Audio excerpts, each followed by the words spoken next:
Hola, buenos días. Me enteré del golpe de Estado de una manera rara, supongo que todos recordamos, son esas fechas que todos recordamos, dónde estábamos, qué hacíamos. Yo me había ido de la Argentina un mes y medio antes. Solemos pensar en el 24 de marzo como el inicio de toda violencia y toda represión. Solemos olvidar que en el año y medio anterior, digamos, desde la instalación de las 3A, de José López Rega, Isabel Martínez de Perón, etc., había habido ya más de 1000 crímenes, asesinatos políticos en la Argentina, en general de militantes de distintas izquierdas. Yo había dejado de militar a fines del 75 en la Juventud Peronista y me habían convencido de que si me quedaba ahí estaba en peligro grave y me fui por unos meses a dejar que, como dicen los peronistas, a desencillar hasta que aclare. Allí estaba desencillando en esos momentos en Londres, donde trabajaba limpiando casas, cuando en el subte en que volvía al lugar donde me alojaba, eh, alguien al lado estaba leyendo uno de esos diarios amarillos que leen los ingleses, creo que era The Sun, y decía algo así como los militares echaron a la puta o una cosa por el estilo, y vi que hablaba de la Argentina. El tipo dejó el diario cuando se bajó, lo hace mucho allí, lo agarré ávido y resultó que era un golpe de Estado en la Argentina. En ese momento no pensé que iba a hacer nada muy distinto de los 3 o 4 que ya había presenciado, digamos, desde el 66. Poco a poco me di cuenta de que sí y que además iba a cambiar mi vida, porque al poco fueron a buscarme a casa en Buenos Aires y tuve que entender que no podría volver por mucho tiempo. Estuve esos 7 años fuera de la Argentina, o sea que no tengo una experiencia de la dictadura de primera mano, al- aunque todo lo que hice durante esos 7 años fue en primera instancia efecto de esa dictadura. Dicho lo cual, lo que más me impresiona es que en la Argentina se siga celebrando y conmemorando el 24 de marzo. Eh, Me parece sorprendente, digo, sería como si, no sé, en lugar de celebrar menormente las batallas de qué sé yo, Salta y Tucumán que ganó Belgrano, recordáramos Vilcapugio y Ayohuma que perdió. Sería como si, no sé, eh, no importan tanto los ejemplos, digamos, pero yo digo, ¿por qué tenemos que seguir siendo tributarios de la decisión que tomaron unos cuantos hijos de mil putas, unos cuantos generales, almirantes y brigadieres en marzo del año 76? ¿Por qué tenemos que seguir saliendo a la calle ese día y no, por ejemplo, como sería lógico, el 10 de diciembre, día de recuperación de la democracia, o el 30 de octubre, día que se votó por primera vez después de todos esos años? ¿Por qué seguir celebrando las derrotas? ¿Por qué seguir recordando, digo, las derrotas? ¿Qué es lo que en realidad ellos querrían? Quiero decir, cada vez que se recuerda un 24 de marzo, lo que se está recordando es el precio espantoso que tiene tratar de cambiar en serio las cosas. Eso es la lección que los militares trataron de darnos en el 76 y que sigue presente cada vez que salimos a la calle un 24 de marzo. Miren cómo nos pueden matar si queremos cambiar en serio las cosas. Muy distinto sería, insisto, salir los 10 de diciembre y decir, bueno, aunque quieran matarnos, seguimos acá, lo logramos de nuevo y tenemos espacio para crear algo diferente, espacio que por supuesto cada vez es más pequeño en la medida en que no lo construimos. En fin, seguramente todo es muy confuso, todo esto es muy confuso, pero yo insisto, cada vez que veo que la mayor movilización anual de la izquierda y de los que se dicen de izquierda en la Argentina es el 24 de marzo, me da como un ataque y pienso a veces que eso explica tantas cosas de por qué nos va como nos va. Disculpen. Chao. Bueno, buenas tardes. Se está acercando un nuevo aniversario de una de las fechas más luctuosas y trágicas de la historia argentina, que es el 24 de marzo de 1976.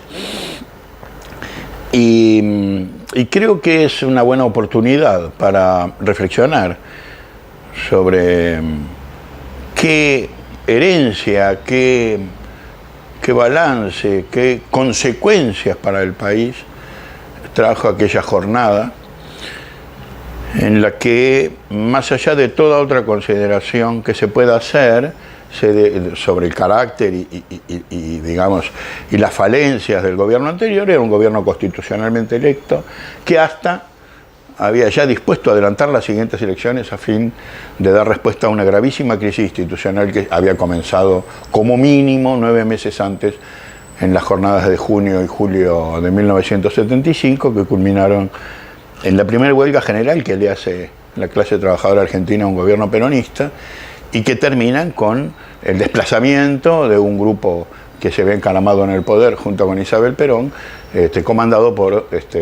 José López Rega, un grupo que había alentado la formación de bandas fascistas y que había instaurado el terror dentro del gobierno democrático. Pero la palabra que se me ocurre para definir a aquella fecha del 24 de marzo de 1976 y su continuidad, porque estamos en el año en que se cumplen 40 años del retorno al régimen democrático, les recuerdo, el 10 de diciembre de 1983, con la asunción de Raúl Ricardo Alfonsín, después de la Guerra de las Malvinas, es que la decadencia del país, que tiene un hito decisivo en ese 24 de marzo, en aquel marzo del 76, y que tal vez había empezado, como les decía, unos meses antes. Las cosas en la historia, en la sociedad, son procesos, no son momentos nada más. Los momentos son parte de un proceso. La realidad es que la decadencia que inició la dictadura fue de tal nivel de gravedad en sus medidas que es el día de hoy, 40 años después del retorno a la democracia, que los parámetros económicos, sociales, educativos, de la salud, nos demuestran que no se ha detenido. La desigualdad social sigue creciendo, la desigualdad demográfica y geográfica del país también, y esto tiene como un episodio decisivo la dictadura, la instalación de la dictadura. La dictadura tiene dos características salientes. Por un lado, la represión, no voy a entrar en detalle, pero miles de desaparecidos, robo de niños, presos políticos, exiliados, censura y autocensura en los medios y en la cultura y en la sociedad en general, al servicio de la instalación de lo que se dio en llamar en aquellos años la patria financiera, o sea, la concentración económica en escasos grupos de poder ligados al capital bancario, y que fue conocido popularmente como el Plan Martínez de Oz. Ese inicio de la decadencia tiene que ver básicamente con la derrota aplastante de un proceso que se había iniciado en la década del 60 en todo el mundo, no solo en la Argentina. Acá se manifestó con el Cordobazo y otros fenómenos similares, pero que también tuvo expresiones en la Checoslovaquia de Praga, en el Mayo francés. Y entonces en todo el cono sur de América Latina, Chile con Pinochet, Uruguay con la bordaverización, Perú, Bolivia, y último escalón de todo ese proceso, el cono sur de América Latina, por imperio e influencia del imperio norteamericano y particularmente de la gestión del secretario de Estado Henry Kissinger, instaló dictaduras que cambiaran el modelo productivo de todos estos países hacia un modelo, como les digo, de concentración económica. 40 años después de terminado ese proceso, como se llamaban ellos, del proceso militar, se autodenominaron así, lamentablemente el país no ha revertido las cosas esenciales que la dictadura se propuso cambiar. Y entonces esa consigna tan famosa hoy en día de memoria, verdad y justicia, es preciso recobrarla, pero trayéndola a la realidad cotidiana afligente de los días de hoy. Hacer justicia con el pasado, tener memoria de los acontecimientos para proyectar hacia el futuro los cambios que la sociedad en su conjunto está reclamando para vivir con dignidad. Se sabe que existe una respuesta psíquica a las catástrofes que hace que lo que ocurrió justo antes se recuerde con absoluto detalle. Se sabe que como respuesta colectiva a una catástrofe, todo el mundo es capaz de recordar lo que estaba haciendo en ese momento. Yo recuerdo que el 24 de marzo de 1976, mi mamá nos despertó a mi hermano y a mí. Mi papá se había ido a trabajar más temprano y nos dijo que había habido un golpe militar y que en consecuencia obviamente no teníamos clases. Y nos invitó a su habitación, a su cuarto, para seguir atentos a lo que sucedía por la radio, porque no había televisión activa a esa hora, y empezamos a escuchar los comunicados que fueron sucediéndose, que eran los siniestros comunicados de la Junta Militar. Yo tenía poco menos de 11 años. Recuerdo que me asomé por la ventana del cuarto de mis padres y vi que pasaban otros chicos para la primaria y les chisté como para advertirles que lo que no sabían y era que tenían que volver a sus casas porque no había clases. También recuerdo que el lunes posterior al triunfo de la Argentina en el Mundial 78, yo estaba en primer año del colegio secundario, los chicos y las chicas de mi escuela secundaria festejábamos, gritábamos eufóricos, agitábamos banderas en el recreo, en el patio del colegio, sin saber que el domingo anterior, en el momento cúlmine de los goles y del festejo, en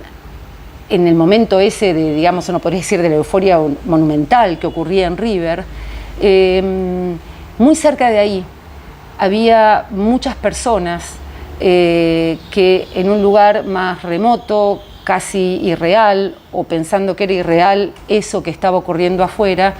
con el oído muy aguzado pudieron descubrir que el lugar en el que todavía no sabían que estaban debía ser seguramente la ESMA, muy cercana a la cancha de River.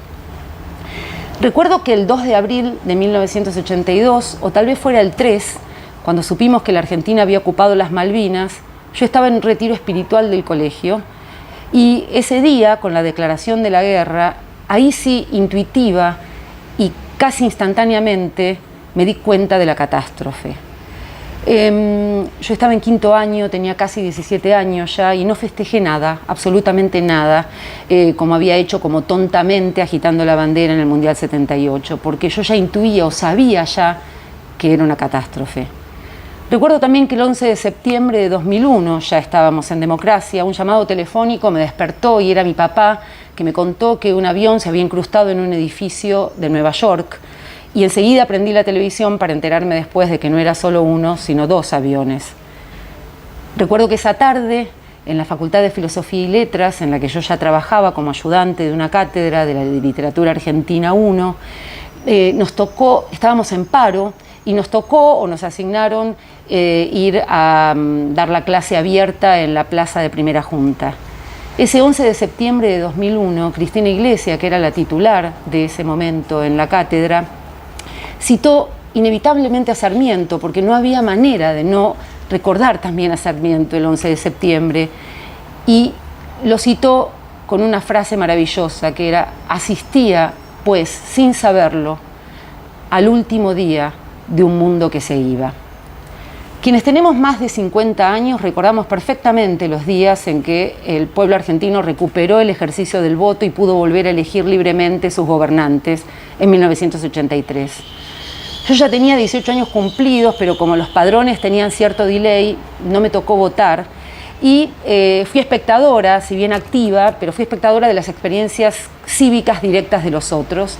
Y recuerdo perfectamente el clima festivo que había y que significó el momento de descompresión después de tantos años de sufrimiento, de pérdida, de exterminio, al margen del resultado concreto que no satisfizo a todo el mundo en un sentido electoral. Pero entonces me gustaría recordar retrospectivamente y casi como una doble retrospección esa frase tan luminosa de Sarmiento: asistía pues sin saberlo al último día de un mundo que se iba. Sarmiento lo dice en la introducción de su libro de viajes, ese viaje que hizo durante 2 años y pico por el mundo y del que regresa exactamente el 24 de febrero de 1848 a Chile, el mismo día, para el mismo momento en que se está editando el manifiesto comunista de Marx y Engels y en que estalla la revolución del 48 en Francia. Sarmiento dice haber escuchado rumores sordos, ¿no? Y efectivamente, repite, asistía, pues sin saberlo, al último día de un mundo que se iba. En ese libro, Sarmiento afirma que Europa ya estaba gastada, que sus instituciones y modelos políticos estaban agotados, que América no podía sino completar su total conversión republicana y que la democracia solo puede echar raíces firmes sobre la base de la educación popular. Cada uno de los que fuimos contemporáneos de la recuperación de la democracia en 1983, que fue un verdadero punto de giro determinante para la historia argentina, podemos hacernos eco y proyectarlo retrospectivamente, esa frase que Sarmiento pronunció, asistía pues sin saberlo al último día de un mundo que se iba. Aunque debo corregirme, quizás yo, que tenía 18 años y había pasado toda mi escuela secundaria bajo el régimen militar, yo tal vez, cuando todavía estaba abriendo mi conciencia al conocimiento del horror que habíamos padecido y que habíamos vivido, yo podía suscribir completamente la frase, asistía pues sin saberlo, pero sé que muchos miles, y por cierto fundamentalmente 30.000, que ya no podían asistir a ese día, la podían suscribir solo en parte, porque todos ellos supieron bien, perfectamente bien, que luchaban o que habían luchado para conseguir que el día que se recuperara la democracia estaríamos asistiendo, sabiéndolo o sin saberlo, al último día de un mundo que se iba.